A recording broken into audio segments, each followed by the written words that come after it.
Un soulagement pour les usagers de cette route qui ont dû passer par des déviations suite à son affaissement. À 10 heures du matin, la première voiture est passée, s'en sont suivies d'autres. Nous avons rencontré certains obstacles dont nous ignorions l'existence. Les services des ressources en eau, en collaboration avec les services des travaux publics et ceux de la wilaya d'Alger, ont travaillé jour et nuit pour connaître les raisons. Une fois que nous les avons identifiées, nous avons entamé le travail.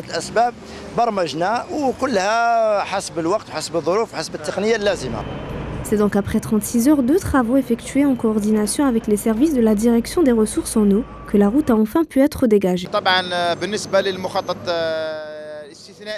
Pour ce qui est du plan d'urgence établi pour la circulation, les services de la sûreté d'Alger ont ouvert une déviation pour les voitures en provenance de Zeralda, en passant par les 4 chemins de Ben Aknoun ou le parc zoologique, mais aussi pour les véhicules venant de Daria et Sebala. Une autre déviation a été ouverte au niveau des 4 chemins du 5 juillet. Il y a eu un renforcement de la surveillance au niveau des 4 chemins de Chevalet pour les citoyens qui viennent de Dar el-Beida en direction de Zeralda ou Tipaza. Comme vous pouvez le constater, la circulation est fluide.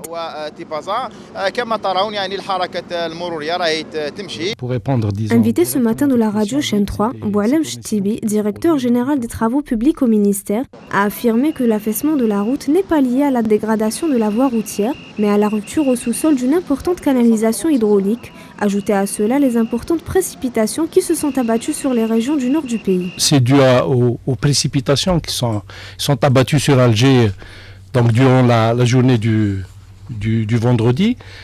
Et les causes, c'est la rupture de la canalisation, donc c'est clair. Hein. Donc la chaussée n'a rien à voir, c'est la canalisation qui a rompu, qui a entraîné le départ de matériaux, d'où le caractère qui s'est produit.